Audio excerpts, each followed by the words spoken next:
Monsieur le Président, Excellencies, distinguished delegates. Our world is going through a period of turbulence and unpredictability reflected in growing conflict and divided societies.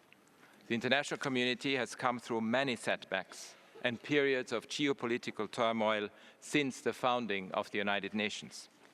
But what we are experiencing goes to the very core of the international order, an order that has brought us an unprecedented level of global stability. We cannot allow the fundamental global consensus around international norms and institutions built painstakingly over decades to crumble before our eyes. I'm here to sound the alarm. According to the International Committee of the Red Cross, 120 conflicts rage around the world. War is the ultimate violation of human rights. It is outrageous that across these conflicts, the legal frameworks designed to safeguard civilians, limit damage, and ensure justice are dismissed and discarded blatantly and repeatedly. Civilians are deliberately attacked, sexual violence and famine are used as weapons of war, humanitarian access is denied, while weapons flow across borders and circumvent international sanctions. And humanitarian workers are targeted. In 2024, a record 356 humanitarian workers were killed while providing aid to people in some of the world's most appalling crises. Mr. President, conflict is a chaos machine. As I briefed last week, the conflict in Sudan threatens to explode across the region. Parties to the conflict and their allies continue to launch devastating attacks on densely populated areas and civilian infrastructure with total impunity. As the world's worst humanitarian catastrophe deepens, civilians are paying an unbearable price in a naked struggle for power and resources. All countries must use their influence to apply pressure on the parties and their allies to stop the war, embark on an inclusive dialogue, and transition to a civilian-led government. In Ukraine, 3 years since the full-scale Russian invasion, people continue to suffer appallingly. Civilian casualties rose by 30% between 2023 and 2024. Russia's armed forces have systematically targeted Ukraine's energy infrastructure with coordinated strikes, severely reducing the electricity capacity and causing widespread disruption to essential services. Relentless attacks with aerial glide bombs, long-range missiles, and drones have placed civilians in a state of constant insecurity and fear. In occupied territory, the Russian Federation continues to restrict Ukrainians' fundamental rights and freedoms severely. I'm dismayed by continued reports of summary executions and the widespread and systematic torture of Ukrainian prisoners of war by Russian forces. This situation is dire. Any discussions about ending the war must include Ukrainians and fully respect their human rights. Sustainable peace must be based on the United Nations Charter and international law. In Gaza, Israel's means and methods of warfare in response to the horrific attacks by Hamas and other Palestinian armed groups on 7 October 2023 have razed the territory and shredded the social and physical fabric. We must above all make sure the fragile ceasefire in Gaza holds and becomes the basis for peace. Any solution to the cycles of violence must be rooted in human rights, including the right to self-determination, the rule of law and accountability. All hostages must be freed, all those detained arbitrarily must be released, and humanitarian aid into Gaza must resume immediately. In the West Bank, I'm alarmed by the use of military weapons and tactics, including tanks and airstrikes against Palestinians, the destruction and emptying of refugee camps, the expansion of illegal settlements, the severe restrictions on movement, and the displacements of tens of thousands of people. Israel's unilateral actions and threats of annexation in the West Bank, in violation of international law, must stop. The recent escalation in Eastern Democratic Republic of the Congo is now drawing in regional players and devastating entire communities in North and South Kivu. In the past 5 weeks, thousands of people have reportedly been killed during attacks by the M23 armed group backed by the Rwandan armed forces in intense fighting against the armed forces of the DRC and their allies. There are horrifying reports of rape, sexual slavery, and summary executions. More than 500,000 people have been forced to flee this year, adding to almost 7.8 million people already displaced in the country. The violence must stop. Violations by all parties must be investigated, and dialogue must resume. In Myanmar, 2024 was the deadliest year for civilians since the military coup 4 years ago. The military ramped up brutal attacks on civilians as their grip on power eroded, with retaliatory airstrikes and artillery shelling of villages and urban areas, arbitrary arrests and prosecutions, and the forcible conscription of thousands of young people. I urge the international community to cut decisively the supply of arms and finance that enable the military's vicious repression. In Haiti, gang violence spiraled out of control last year. More than 5,600 people were killed and thousands more were injured or kidnapped. Deep economic and social inequalities have been exacerbated by violence, including sexual violence and violence against children. Over 1 million people are internally displaced, half of them children. Full implementation of the Security Council's arms embargo and support to the multinational security support mission are crucial to resolving this crisis. Hostilities in and around Yemen continue, with an alarming impact on the human rights and humanitarian situation. Almost 20 million Yemenis need humanitarian support. I'm outraged by the death of a World Food Programme colleague in detention earlier this month. All 23 UN staff, including 8 colleagues from my own office, who are arbitrarily detained by the Houthis, must be released immediately. Mr. President, conflict causes chaos, but it arises from its own twisted logic. Some people, autocrats, demagogues, profiteers, benefit from that chaos, whether through divide and rule tactics, predatory business practices, or simple theft. Conflict bleeds into all our lives, from the products we buy to the news feeds we scroll, from minerals mined in war zones to the so-called bot farms and scam centers that flourish in the most lawless corners of the world. We're all somewhat implicated, and we all have a responsibility to act through our consumption habits, our social media use, and our political and social engagement. Accountability is key, making sure perpetrators of abuses and violations are held to account for their crimes. We can trace a clear line between the lack of accountability for airstrikes on hospitals in Syria in the 2010s, attacks on healthcare facilities in Yemen, and the destruction of health systems in Gaza and Sudan. According to one study, 2023 was the deadliest year for healthcare workers in a decade. Some 480 were killed during armed conflict, nearly double the previous year. Accountability remedies the past and protects the future. Last month, for example, a Swedish court convicted an ISIS-affiliated woman of genocide, crimes against humanity, and war crimes against the Yazidis in 2015.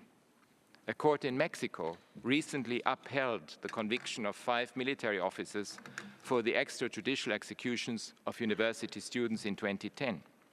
And ongoing investigations by the International Criminal Court into various situations create hope of justice for victims everywhere. Around the world, civil society, lawyers, and victims are calling on warring parties to respect international law and pursue avenues of accountability. States need to be put on notice that the world is watching, including on arms transfers to conflict zones. Beyond states, corporations must also be held to account, including for damage to our climate and our environment. In December, for example, the Supreme Court of Kenya reaffirmed a landmark decision awarding compensation for deaths caused by lead poisoning.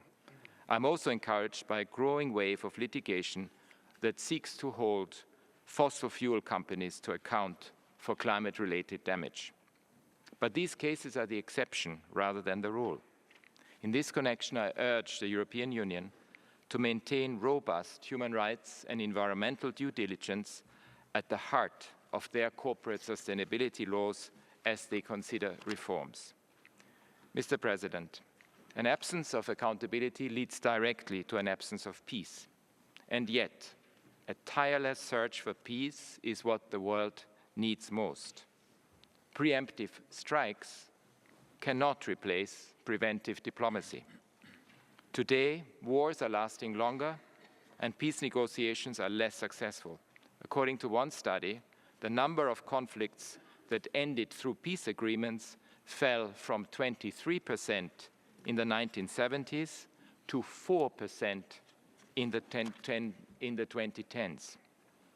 For millions of people around the world, war has become a simple, devastating fact of life. This should shake us all. We need to build peace from the ground up, to grasp it, nurture it, protect it, and promote it at every opportunity. Bring warring parties to the table, ensure that women are involved from beginning to end, build peace around human rights. Transitional justice seeks to do exactly that. It helps fractured societies to heal, reconcile, and rebuild. We see its impact all over the world. In Liberia, my office's support has played an important part in advancing transitional justice and promoting accountability. Establishing the Office of a War and Economic Crimes Court last May, was a significant step towards justice for victims of the civil wars between 1989 and 2003. In Colombia, we are reminded of the importance of the participation of civil society in peace-building efforts, notably women, Afro-descendants, and indigenous peoples. Peace requires constant vigilance as part of a sustained, victim-centered transitional justice process. The design and implementation of Ethiopia's transitional justice process will be key to demonstrating its ability to address past violations. This is a fragile moment. The human rights situation continued to be dire in 2024, notably in the Amhara and Oromia regions. The situation in Tigray has improved since the cessation of hostilities agreement, but tensions remain high. Worryingly, civic space has become more restricted throughout the country.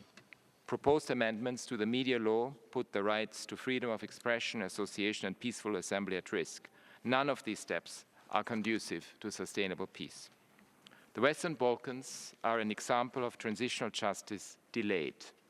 Almost 30 years after the end of the conflict in Bosnia and Herzegovina, more progress on peace-building, economic and social reforms, and the protection of human rights are badly needed. Across the whole region, leaders must abandon ethno-nationalist agendas and revisionist narratives that justify or deny atrocity crimes and glorify convicted war criminals. My office is working to get transitional justice back on track. I'm following closely the ongoing peace negotiations between Armenia and Azerbaijan in the hope that they will lead to a process of truth-telling, healing, and reconciliation. We stand ready to support. All those arbitrarily detained in Azerbaijan, including ethnic Armenians, must be released immediately, and fair trial rights must be respected fully. Bangladesh last year experienced a paroxysm of violence as the government of the time brutally suppressed a student movement that carried human rights at its torch. The country is now charting a new future. Our recent independent fact-finding report on the grave human rights violations that took place is an important contribution to this journey. I hope it will support truth-telling, accountability, reparations, healing, and reform. It will be crucial to ensure due process in criminal cases and investigate revenge violence, including against minorities. Syria is also at a critical turning point. My office, together with local and international organizations, raised the alarms and documented appalling human rights violations and abuses for over 14 years. before the regime was ousted. This record can now support justice and truth-telling. The interim authorities are facing difficult challenges, and we are ready to accompany them moving forward. I am concerned by reports of revenge violence and abuses. The authorities have an opportunity now to deliver on Syrians' expectations, guided by the human rights of all Syrians, regardless of their gender, ethnicity, religion, and race. Women must play a full role in all transitional institutions and decisions. When I visited Lebanon earlier this year, I was encouraged by the commitment of the new leadership to human rights. The country now has a unique opportunity to embark on legal reforms and address deep inequalities and other social and economic issues. These will be crucial to restore social cohesion, build public confidence in state institutions, and deliver on the aspirations of the Lebanese people. Mr. President, even in societies that are nominally at peace, people are feeling insecure and unmoored.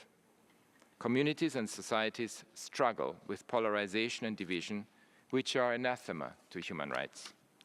I have followed recent election campaigns in Europe, North America, and beyond with increasing trepidation. Single-issue sound bites, devoid of substance, oversimplify complex issues, and are often based on scapegoating, disinformation, and dehumanization. Migration, for example, is an age-old phenomenon that can be addressed to everyone's benefit. Refugees fleeing persecution are entitled to live in safety, free from harassment. And yet, migrants and refugees are widely labeled as illegals, criminals, vermin, or worse.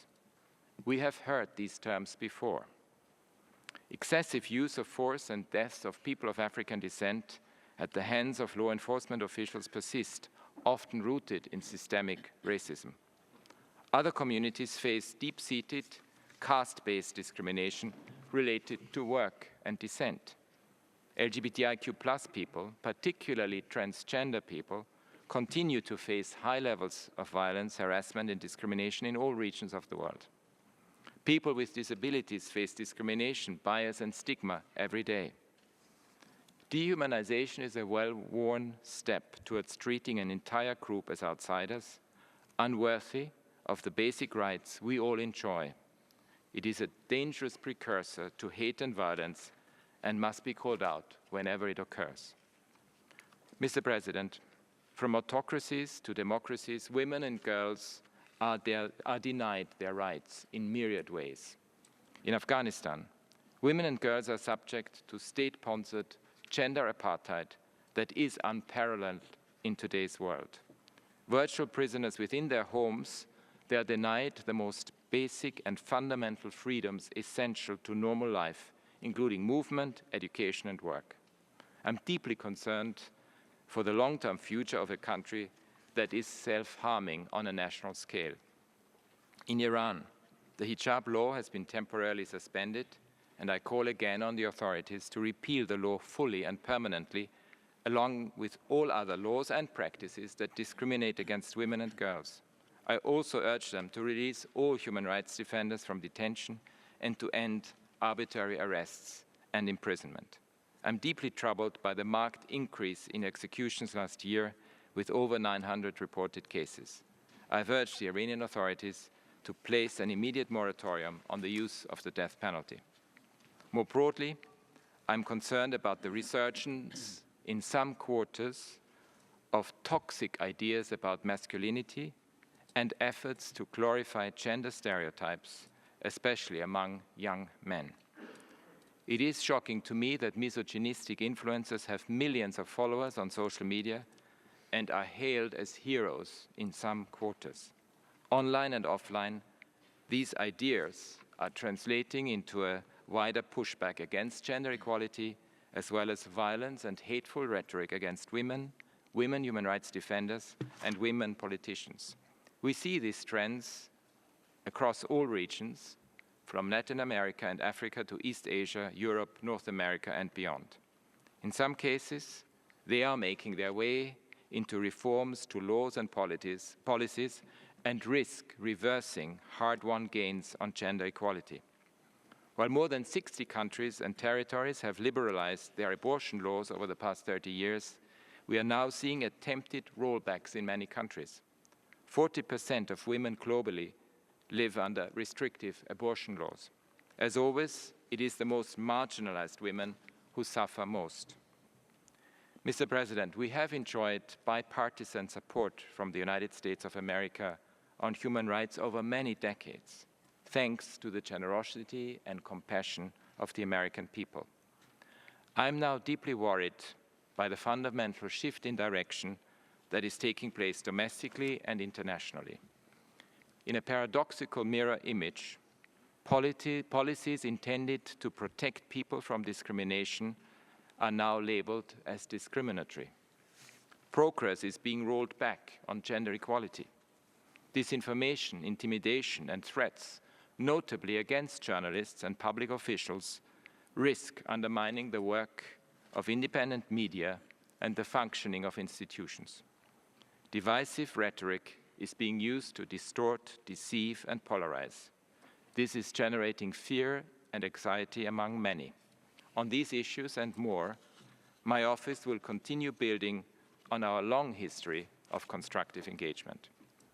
Mr. President, societies need certain ingredients to thrive: a free public square with space for open debate, free and independent media, an independent judiciary, and transparent and representative state institutions. But when I look around the world, I see a troubling picture. In Nicaragua, the recent constitutional reform significantly increases the concentration of power in the presidency and dismantles checks and balances. Fundamental rights are at risk of being further curtailed, including the elimination of the prohibition of torture. I urge the Nicaraguan authorities to return to a democratic path and pursue a meaningful and constructive dialogue to this end.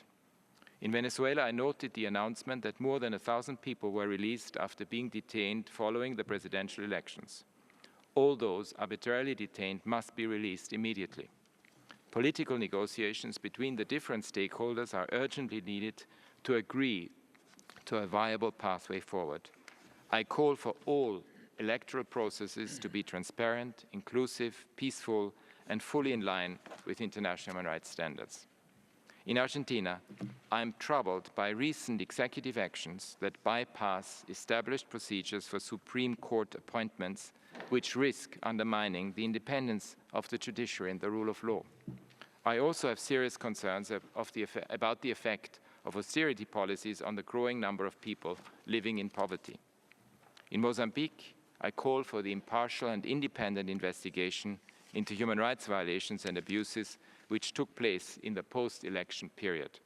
My office is ready to work together with the new government and civil society to advance respect and protection of human rights in the country, including to strengthen human rights compliance of security forces. We have received many reports about a continued crackdown in the Russian Federation on civil society and independent media under the guise of national security. Stringent laws have been adopted to stifle free expression, labeling critical voices as foreign agents or undesirable organizations. Many journalists and activists, including anti-war protesters, have faced harassment, arrest, or exile, resulting in the near elimination of any form of dissent within the country. In Belarus, severe limitations on freedom of expression, association, and assembly persist, and human rights activism has all but disappeared. I note the recent series of releases from detention and call on the authorities to free all those who remain arbitrarily detained. While China is engaging with the international human rights system, I refer back to my previous updates, raising serious concerns and hope to see meaningful progress on these issues. I continue to make representations on behalf of lawyers, human rights defenders, and citizen journalists who have been arbitrarily detained under vague criminal offenses. In Hong Kong SAR, the broad application of national security laws continues to stifle civic space. The recent report by the International Labour Organization experts on counter-terrorism measures and labor programs in the Xinjiang region reinforce our own grave concerns and the urgency of addressing our long-standing recommendations.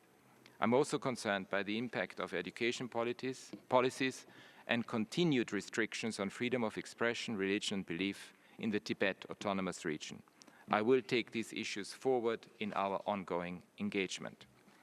In Thailand, I remain troubled by the dissolution of the Move Forward party last August and the legal cases being pursued against its leaders. This impacts people's right to participate in public affairs and political life. Given last week's deportation of ethnic Uyghurs, I also call on Thailand to respect the fundamental principle of non-refoulement. India's democracy and institutions have been its greatest strength, underpinning its diversity and development. Democracy requires constant nurturing of participation and inclusion at all levels of society. I am concerned by the use of restrictive laws and harassment against human rights defenders and independent journalists, resulting in arbitrary detention and a diminished civic space, including in Kashmir.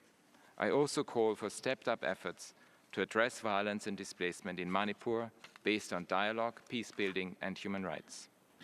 Civic space is shrinking in Egypt, where the authorities are using anti-terrorism legislation against those expressing dissent, including human rights defenders, journalists, bloggers, and peaceful demonstrators. These practices are creating fear, silencing critical voices, and hindering participation of human rights defenders in international human rights processes. I reiterate my call for the release of all those detained for exercising their human rights. We are seeing similar trends in other countries, including Algeria and Tunisia. Mr. President, on a more general note, I'm particularly concerned by the growing phenomenon of targeting journalists, human rights defenders, and political dissidents across borders using technology to track them. This insidious practice is used to intimidate, threaten, silence, detain, forcibly disappear, and even kill opponents and critics. It sends a clear message that no place is safe and leaves people living in a constant state of fear. Globally, the number of direct physical incidents of transnational repression has been rising since 2020, with egregious examples from around the world. We have observed in particular a pattern of abductions, disappearances, in some cases killings, in mainland Southeast Asia. I urge all states to adopt a zero-tolerance policy toward extra legal transfers, renditions, and abductions, and to ensure full accountability for these violations, as well as respect for the principle of non-refoulement. Mr. President, today's massive shifts and profound transformations have left people in many countries around the world feeling alienated and abandoned. They believe their grievances and fears for the future are not taken seriously. As a result, they have lost trust in political leadership and institutions, which leads to more fragmentation. My response is, your concerns are our concerns, because they are about human rights, to education, to health, to housing, to free speech and access to justice. Human rights are about people's daily concerns for their families and their future. They are also about equity, global solidarity, and sustainable development. Human rights can never be played off against each other. They reinforce each other and reveal how we are all connected. The solution to today's pervasive unease lies in more respect for human rights, not less. It lies in uniting around more effective and efficient multilateral institutions and frameworks that protect us all. I am deeply troubled by efforts from a number of countries to undermine and inhibit the functioning of international legal frameworks and institutions, including the International Criminal Court, which is a fundamental pillar of international criminal justice. I'm stunned by the ease with which various international institutions are cast aside with measures that hinder the vital work they and their staff carry out. Mr. President, economic systems must deliver on economic, social, cultural, civil and political rights, the right to development, and the right to a clean, healthy, and sustainable environment. The Paris Agreement is an essential tool. We need a laser focus on stopping the climate crisis in its tracks and protecting those already feeling the heat. The World Health Organization plays an essential role in preventing pandemics and safeguarding people's well-being. Sweeping cuts to domestic social safety nets, climate finance, and foreign aid signal a massive setback for human rights protection, for conflict prevention, and for global stability. Social security, humanitarian and development aid, climate finance, and national security are not in opposition. They are mutually reinforcing. Mr. President, today, power dynamics are changing. Individuals and corporations have never had so much control and influence over our lives. A handful of unelected tech oligarchs have our data. They know where we live, what we do, our genes and our health conditions, our thoughts, our habits, our desires, and our fears.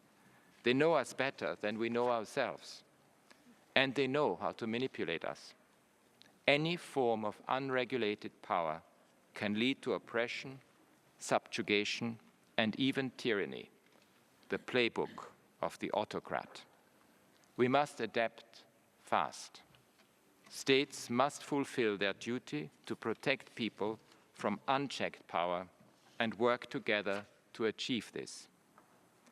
Mr. President, in response to all the challenges I've outlined, we need to bring back the value of science, knowledge, and facts. And we need a clear, unequivocal commitment to the rule of law, to transparency, to independent institutions, all anchored in human rights. We also need a global coalition pushing for an alternative vision based on wisdom, justice, and compassion. Last week, I was struck how many leaders from all regions of the world are united around the cause of human rights. We must inspire with our values and demonstrate that human rights are a winning proposition for humanity. We must cherish the values of respect, unity, and solidarity, and work together for a safer, more just, more sustainable world. We can and will persevere. Merci beaucoup.